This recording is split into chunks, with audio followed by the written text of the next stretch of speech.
नमस्कार, आप देखना शुरू कर चुके हैं उत्तराखंड इस हफ्ते। भारतीय सैन्य अकादमी IMA से 314 कैडेट्स पास आउट होकर आज देश की सेना में अफसर बन गए हैं। शनिवार को सुबह 9 बजे बतौर रिव्यूइंग ऑफिसर सेंट्रल कमांड के GOC in chief lieutenant general Yogendra Dimri ने पासिंग आउट परेड की सलामी ली। शनिवार सुबह 8:55 पर मार्कर्स कॉल के साथ परेड शुरू हुई। भारत माता तेरी कसम तेरे रक्षक बनेंगे हम IMA गीत पर कदम ताल करते जेंटलमैन कैडेट्स ड्रिल स्क्वायर पर पहुंचे तो लगा कि विशाल सागर उमड़ आया है। एक साथ उठते कदम और गर्व से तने सीने दर्शक दीर्घा में बैठे हुए हर एक नागरिक के भीतर ऊर्जा का संचार कर रहे थे। परेड के बाद निजाम पवेलियन में आयोजित पीपिंग व ओथ सेरेमनी में भाग लेने के बाद सभी जेंटलमैन कैडेट्स सेना में अफसर बन गए हैं। बता दें कि इस पासिंग आउट परेड के बाद कुल 344 जेंटलमैन कैडेट्स सैन्य अधिकारी बने। इनमें 30 कैडेट्स मित्र देशों के हैं, वहीं 314 भारतीय मूल के कैडेट्स इस परेड में शामिल हुए। IMA से पास होने वाले 30 विदेशी कैडेट्स में भूटान के 13 कैडेट्स, मालदीव के 3 कैडेट्स, म्यांमार का 1 कैडेट, नेपाल के 2 कैडेट्स, श्रीलंका के 4 कैडेट्स, सूडान का 1, तंजानिया का 1, तुर्किस्तान का 1, वियतनाम का 1, उज्बेकिस्तान का 1 और तजाकिस्तान के 2 कैडेट्स शामिल हैं। बीजेपी प्रदेश कार्यालय में प्रदेश प्रभारी दुष्यंत गौतम की अध्यक्षता में चल रही महत्वपूर्ण बैठक। इस बैठक में प्रदेश सह प्रभारी रेखा वर्मा, प्रदेश अध्यक्ष महेंद्र भट्ट, महामंत्री संगठन अजय कुमार सहित मुख्यमंत्री पुष्कर सिंह धामी शामिल हैं। प्रदेश प्रभारी दुष्यंत गौतम ने मीडिया से बातचीत में कहा कि सभी राज्यों के अध्यक्षों, जिलों में जिलाध्यक्ष और सभी मोर्चों के नए अध्यक्ष बनाए गए हैं। इन सभी की टीम का विस्तार किया जाना है। बैठक में बूथ स्तर व पन्ना प्रमुख की व्यवस्था को मजबूत करने पर चर्चा की जा रही है। साथ ही आगामी निकाय चुनाव, पंचायत चुनाव और लोकसभा चुनाव को लेकर मंथन किया जा रहा है। पद ग्रहण करने के बाद पहली बार राष्ट्रपति द्रौपदी मुर्मू उत्तराखंड दौरे पर आई, जिसके चलते देहरादून में जगह जगह पर हरे रंग के कपड़े नजर आ रहे हैं। देहरादून के महापौर सुनील उनियाल गामा का कहना है कि सुरक्षा की दृष्टि से ये हरे कपड़े हर जगह लगाए गए, जबकि असलियत कुछ और ही बयां कर रही है। शहर भर में जो ये हरे कपड़े नजर आ रहे हैं, उन्हें गंदगी और खुली नालियों को छुपाने के लिए इस्तेमाल किया गया है। राष्ट्रपति के उत्तराखंड आते ही नगर निगम की इस तरह की मुस्तैदी कहीं ना कहीं निगम की पोल खोलती हुई नजर आ रही है। जब भी कभी कोई VIP आता है तो सुरक्षा की दृष्टि से भी जो है ये इस तरीके के काम किए जाते हैं। और देश की राष्ट्रपति महोदय आए हैं तो सुरक्षा की दृष्टि से ये काम किया। जौलीग्रांट एयरपोर्ट पर राज्यपाल लेफ्टिनेंट जनरल गुरमीत सिंह, मुख्यमंत्री पुष्कर सिंह धामी ने राष्ट्रपति का स्वागत किया। इसके बाद राष्ट्रपति द्रौपदी मुर्मू के पहली बार उत्तराखंड आने पर मुख्यमंत्री आवास में नागरिक अभिनंदन किया गया उनका। मुख्यमंत्री आवास में आयोजित कार्यक्रम में राष्ट्रपति ने 2001.94 करोड़ रुपए का 9 विकास योजनाओं का लोकार्पण और शिलान्यास किया। राष्ट्रपति ने 528.35 करोड़ रुपए की 3 योजनाओं का लोकार्पण और 1473.59 करोड़ की 6 योजनाओं का शिलान्यास किया। पौड़ी कोतवाली में शिक्षा विभाग के 2 अधिकारी और 1 कर्मचारी के खिलाफ मुकदमा दर्ज किया गया है। भ्रष्टाचार के एक प्रकरण में वर्तमान में SCERT के निदेशक और पौड़ी के तत्कालीन मुख्य शिक्षा अधिकारी मदन सिंह रावत, तत्कालीन जिला शिक्षा अधिकारी हरे राम यादव और शिक्षा विभाग में पटल सहायक दिनेश गरोला पर भ्रष्टाचार की धाराओं में मुकदमा दर्ज किया गया। अब इस प्रकरण की जांच शुरू कर दी गई है। दरअसल साल 2018 में तत्कालीन मुख्य शिक्षा अधिकारी मदन सिंह रावत, तत्कालीन जिला शिक्षा अधिकारी और तत्कालीन पटल सहायक का नियुक्ति को लेकर रिश्वत लेते हुए एक वीडियो सामने आया था, जिसके बाद से ही दोनों अधिकारी और पटल सहायक पर कानून की तलवार लटक रही थी। वहीं अब शासन सचिव रविनाथ रमन के निर्देशों पर पौड़ी पुलिस ने तत्कालीन मुख्य और जिला शिक्षा अधिकारी समेत पटल सहायक के खिलाफ मुकदमा दर्ज कर लिया है। इस मामले की विवेचना पुलिस उपाधीक्षक प्रेमलाल टमटा द्वारा की जा रही है। टमटा ने बताया कि प्रकरण की जांच बारीकी से की जा रही है। इसमें शासन से अनुमति मिली है और भ्रष्टाचार का मुकदमा दर्ज किया गया है। इसमें तत्कालीन मुख्य शिक्षा अधिकारी श्री मदन सिंह रावत और ये रिटायर्ड जो है हरिओम यादव तथा जो है दिनेश गरोला, ये तीनों के खिलाफ मुकदमा दर्ज किया गया है और इसमें मेरे द्वारा जो है विवेचना की जा रही है। जो इसमें दोषी होगा उसके खिलाफ कार्रवाई की जाएगी।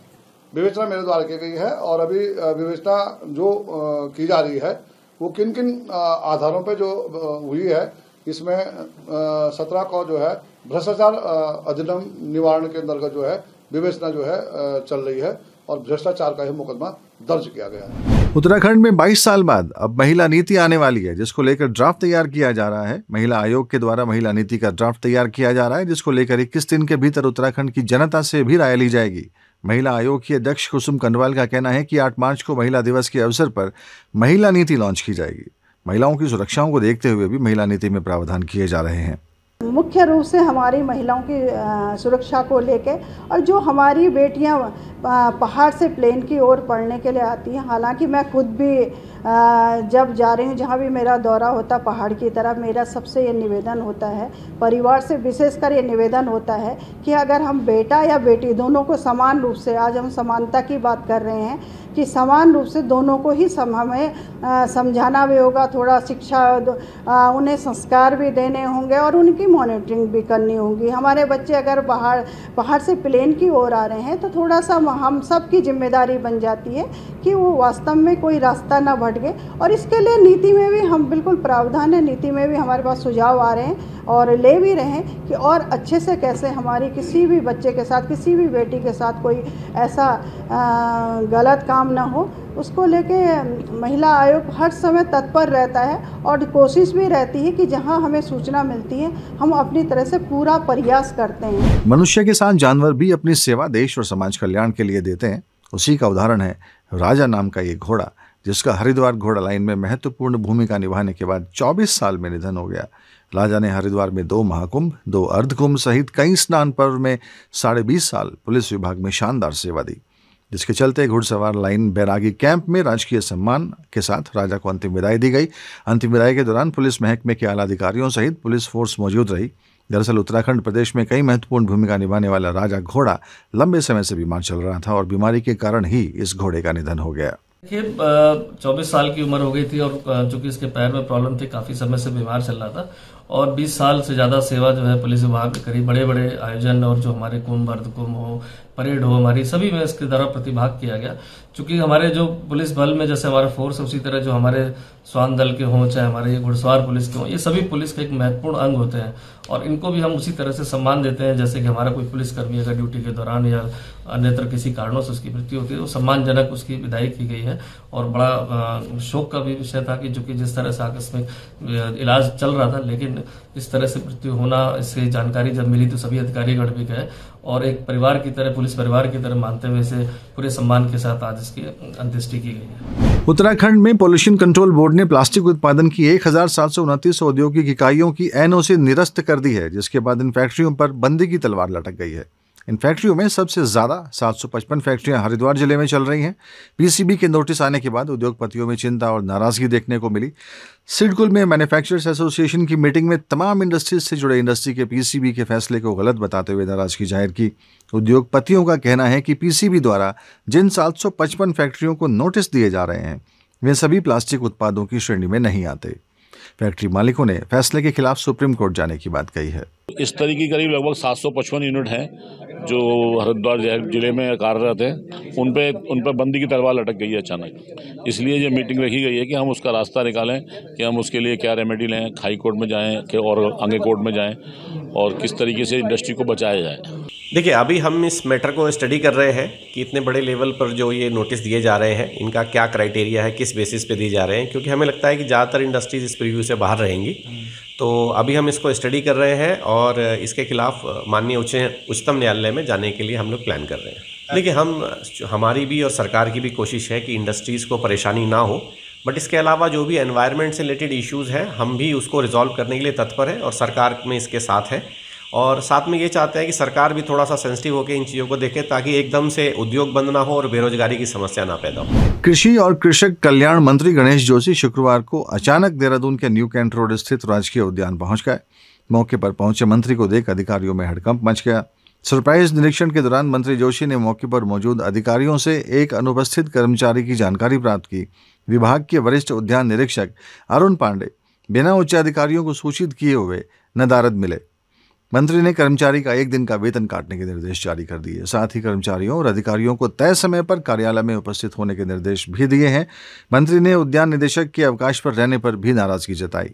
मंत्री जोशी ने अधिकारियों को सख्त निर्देश देते हुए कहा कि भविष्य में विभाग के उच्च अधिकारी अगर अवकाश पर जाते हैं तो उसकी जानकारी मंत्री कार्यालय को तुरंत उपलब्ध कराई जाए। ऑफिस का टाइमिंग 10 बजे है और दूर दूर से लोग डायरेक्टरेट में जो काम करने 10 के हिसाब से आते हैं। हालांकि मैं खुद आज आटे में लेट हुआ, मैं 11 बजे यहां पर आया हूं और एक कर्मचारी जिसपे ड्यूअल चार्ज है, सचिवालय भी रहता है, यहां भी रहता है, वो यहाँ पर नहीं पाया गया। जब मैंने वहां पर जानकारी ली वो वहां पर नहीं था। और ये पता लगने के बाद कि मैंने यहाँ पर सरप्राइज विजिट की है, उसने फोन पर छुट्टी के लिए अप्लाई किया है। तो मैंने एक दिन का वेतन काटने के निश्चित किया है ताकि भविष्य में किसी की इस प्रकार अपनी ड्यूटी पे टाइम से आने की हिम्मत हो। और आगे से हमने सुनिश्चित करने के लिए कहा है कि जो ऑफिस टाइम है, ऑफिस टाइम में जो है अधिकारी टाइम से पहुंचेंगे। दूसरा, यहाँ की डायरेक्ट पर छुट्टी भेजा रखे हैं। मैंने निश्चित किया है कि भविष्य में छुट्टी जाने से पहले आप मुझे सूचना करेंगे, क्योंकि देखने में आता है कि अक्सर महीने में 2-4 दिन जो है हिमाचल चले जाते हैं। तो ये भी मैंने निश्चित किया है। अंकिता भंडारी के परिजनों ने कथित लोगों पर परिवार को बदनाम करने का आरोप लगाया है। उन्होंने कहा कि कुछ लोग सोची समझी रणनीति के साथ प्रदेश से लेकर अन्य जगहों में ये अफवाह फैला रहे हैं कि हत्या आरोपी लोगों से परिजनों ने करोड़ों रुपए सहित देहरादून में एक फ्लैट भी ले लिया है, जिसका अंकिता के पिता ने विरोध किया। उन्होंने कहा कि इस काम को करके कुछ तथाकथित लोग जन आंदोलन को अफवाहों के जरिए भ्रमित कर रहे हैं। दरअसल श्रीनगर में पिछले 12 दिनों से ऑल इंडिया सांस्कृतिक संगठन के कार्यकर्ताओं सहित विभिन्न सामाजिक लोगों द्वारा अंकिता भंडारी की सीबीआई जांच के लिए आंदोलन किया जा रहा है, जिसको अपना समर्थन देने के लिए वीरेंद्र भंडारी और उनकी धर्मपत्नी भी श्रीनगर पहुंचे हुए हैं। वो भी आंदोलन को समर्थन देते हुए धरने पर बैठे।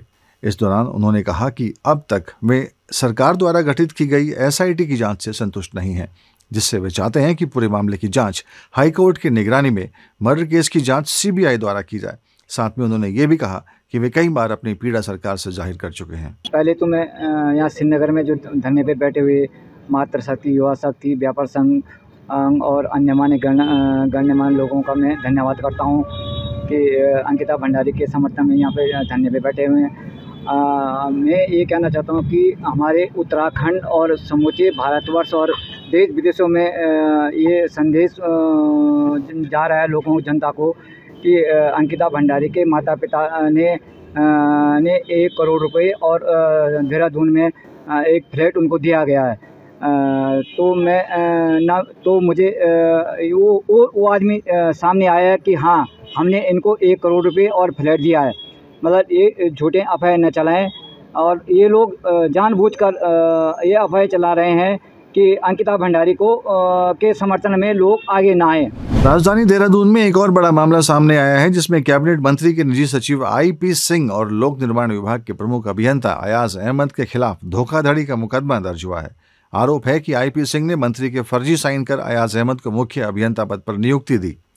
अब इस पूरे प्रकरण को लेकर कांग्रेस ने गंभीर सवाल उठाए। कांग्रेस ने कहा कि जिस मंत्री के जिम्मे 10 महत्वपूर्ण विभाग हों और उनकी नाक के नीचे इस तरह के काम हो रहे हों, उन्हें तुरंत पद से इस्तीफा दे देना चाहिए। उन्होंने कहा कि इससे पहले भी इस तरह के कई मामले हुए होंगे। दुर्भाग्य है इस प्रदेश का, जो अपने को वरिष्ठ मंत्री कहते हैं और जिन पर 10-10 विभागों की जिम्मेदारी है, अगर उन्हीं के फर्जी दस्तखत हो रहे हैं, मंत्रियों के फर्जी दस्तखत इस प्रदेश में हो रहे हैं, तो इससे बड़ा दुर्भाग्य इस प्रदेश का नहीं हो सकता है। ऐसे मंत्रियों के खिलाफ कार्रवाई करने की हिम्मत मुख्यमंत्री जी को करनी चाहिए। उनके अधीनस्थ कर्मचारियों के ऊपर कार्रवाई करने से काम नहीं चलेगा। जो मंत्री अपने विभाग के प्रति ही लापरवाह हो, ऐसे मंत्री को तत्काल प्रभाव से मुख्यमंत्री जी को बर्खास्त करना चाहिए। चमोली जिले की मंडल घाटी अपनी खूबसूरती के लिए तो पहचानी ही जाती है, लेकिन अब इस मंडल घाटी के ट्राउट मत्स्य प्रजनन क्षेत्र बैरांगना को टूरिज्म डेस्टिनेशन के रूप में भी विकसित किया जाएगा। ट्राउट मछली के प्रसिद्ध बैरांगना मत्स्य प्रजनन केंद्र में बड़ी संख्या में ट्राउट मछली का उत्पादन और प्रजनन किया जाता है। ट्राउट के अलावा यहाँ पर कॉमन कार्प मछलियाँ भी हैं। मत्स्य विभाग के माध्यम से angling, fish outlet, value addition एवं रंगीन मछलियों जैसे कार्यों को बड़े स्तर पर रोजगार देने का लक्ष्य भी रखा गया है। इसके लिए कैबिनेट मंत्री सौरभ बहुगुणा ने राजकीय ट्राउट मत्स्य प्रजनन केंद्र का निरीक्षण कर अधिकारियों को आवश्यक दिशा निर्देश दिए। मैं अपनी जो हैचरी है उसको आज यहाँ पर देखने आया हूँ और बहुत अच्छा काम हो रहा है चमोली डिस्ट्रिक्ट में। हमारे हैचरी में भी जैसे हमारे अधिकारियों द्वारा बताया जा रहा है कि पिछली बार से हमारा सीड प्रोडक्शन भी बढ़ा है। लगभग 6 लाख से हम 8 लाख तक पहुँच चुके हैं। 8 लाख सीड हम यहाँ से प्रोड्यूस कर रहे हैं। कोशिश है हमारी कि मत्स्य पालन जो है उसको बढ़ावा दिया जाए, युवाओं को मातृशक्ति को उससे जोड़ा जाए। और अभी नई हमारी हैचरी नीचे बन रही है जिसको मैं देखने गया था। एक हमारा कैफ़े बन रहा है जिसके लिए हमने RWD से पैसा भी रिलीज़ किया है, जो फरवरी तक हमको हैंडओवर हो जाएगा। तो मैंने यही निर्देश दिए हैं सारे अधिकारियों को कि इस साल का हमारा 100 नए हम लोग को लोग जोड़ने का हमारा टारगेट है।